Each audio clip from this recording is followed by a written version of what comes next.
G'day, hi, and welcome.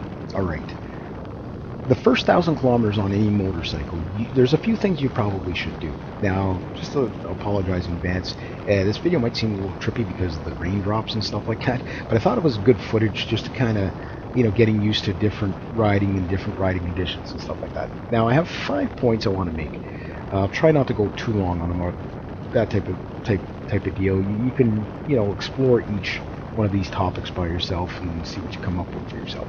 But the first thing I would highly recommend, regardless if it's a brand new motorcycle or a second-hand motorcycle like this, even though this bike, when I bought it, it came with brand new chains, sprockets, brand new tires, you might as well say the brakes were brand new, all new fluids, pressure washed, ready to go, shining and gleaming and everything like that. But for the first 1,000 kilometers, I mean, it's not like you're going to buy, and there are people that do this too.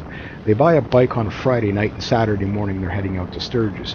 And, like say from like, I don't know, Labrador.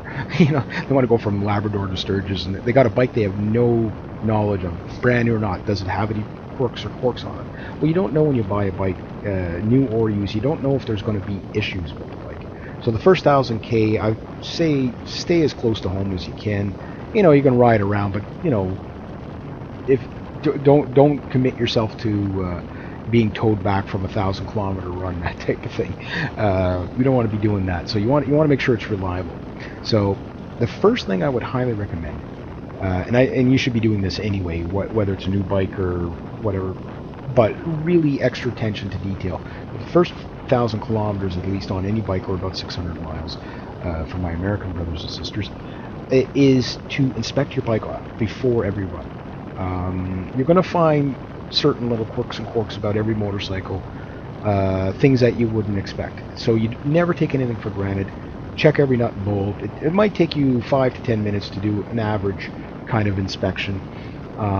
Things come loose. You want to check your chain, your sprockets. Has your chain, even if it's a new chain, doesn't matter. Sometimes they stretch a bit. How's that doing? Your tires, your wheel bearings, that type of thing. The brakes, the things like signal lights, everything, all that stuff. Check your oil, your radiator fluids, if you have that. Brake fluids, if you have that. Fork seals, fairing bolts. Unfortunately, I've lost one fairing bolt so far. Sorry, excuse me. But yeah, do a good detailed inspection. For example, on this bike, it doesn't really have any issues, but I do find, because we have such weather fluctuation this summer, it's cool most of the time, but then we'll get a couple of days of, say, like plus 35, and then it goes back down to like plus 14 to 17, which I like 14 to 17. So does the bike. But then I check my tire pressure changes, which is normal with temperature fluctuations. But being brand new tires, especially brand new tires like I had, these tires are now about 1,000 kilometers, maybe a little more than that, more like 1,200 kilometers in. So they're not brand new anymore. But when they put on a new tire, sometimes when they bead the tire to seal it to the rim, sometimes they don't bead 100%, and you'll be riding along and you hear like a loud pop or something. Or your tire, like my front tire, it would, for the first, maybe I'd say 500 clicks, it was losing pressure a little bit more, probably about 5 pounds a week out of it, which sounds like a major issue. Now it's like it doesn't move. It might move a pound or two if the temperature changes really fluctuates. Other than that, I think the tires, and this is not a major issue.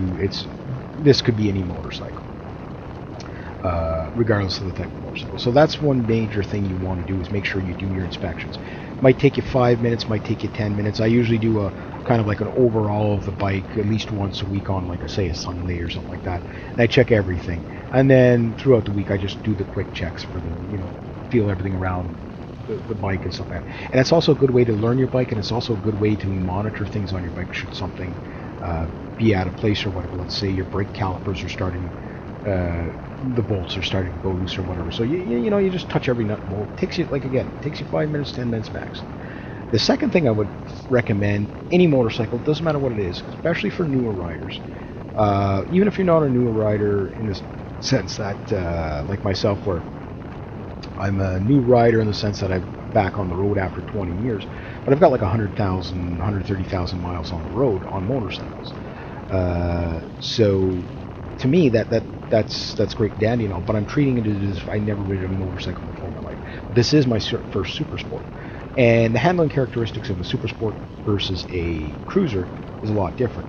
So low speed handling, this is the big one. This is where most people, new riders, have their problems, is the low speed handlings.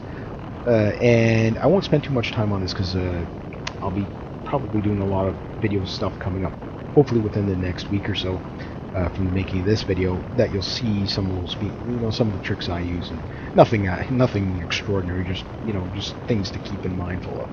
And one of the big ones is learning how to do U-turns and stuff like that. So low speed handling, find yourself a parking lot and just explore it. Like, don't try to hurt yourself.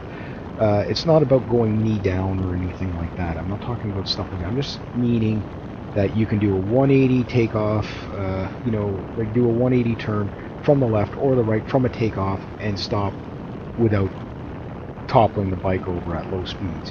Getting used to using the back brake at low speeds versus, dumping the front end down with too much power in the front brake. Getting used to, for example, my driveway, which is pretty much beach sand the whole way down. I liken it to riding on a collapsed fork with a flat tire. That's the kind of handling characteristics you get riding through beach sand. It's just terrifying. You can't touch the front brake at all on that. But get used to slippery surfaces such as this. How does the bike handle? Low speed handling, that type of thing. Feel the bike out. Don't overdo it. Go easy on it. The third one would be, and then you're going to find yourself on any new bike you're going to be doing this, especially if you're not familiar with the style of bike. For me, I'm not used, like I've ridden super sports before, but I never owned one. So there's a difference between your buddy handing you the keys to his sport bike and you take it out and you go and you ride it for 5 minutes and whatever. But there's a big difference between that and then riding something from day to day.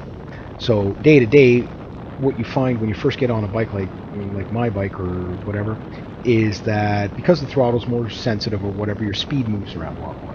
So you find yourself watching the speedometer a little bit more. Obviously, it's a new bike, you don't quite fully trust it yet. You're checking the engine lamp and the oil lamp, more frequently.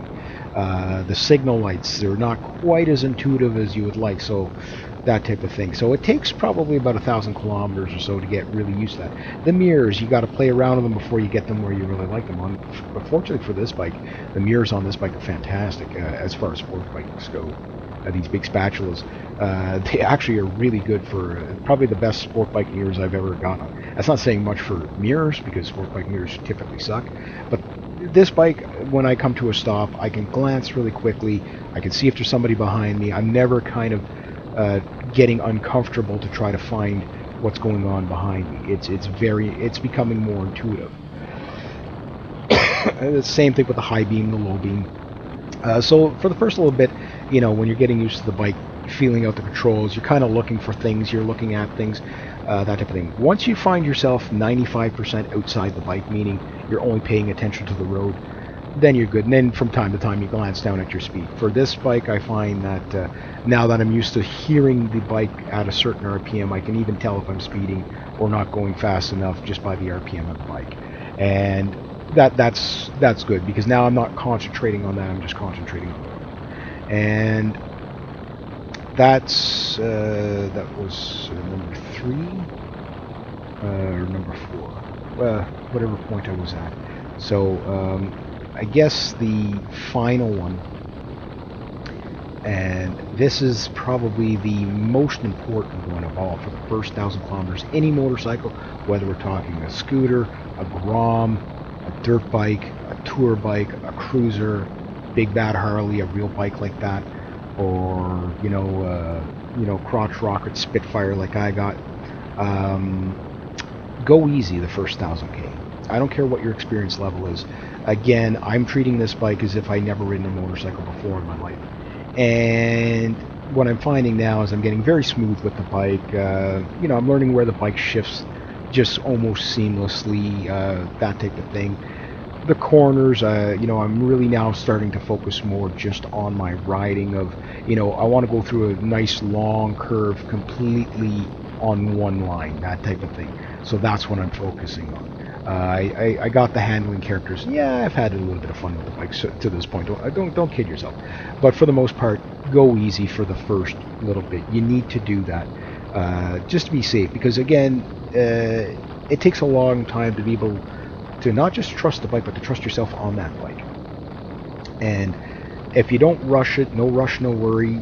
It's not a speed thing here. It's just when you're going through a corner and you do a seamless shift up or a seamless shift down, it rewards you. When you come into an area, low speed handling, and you do a nice turn, nice and smooth, into, to the left, to the right, it rewards you.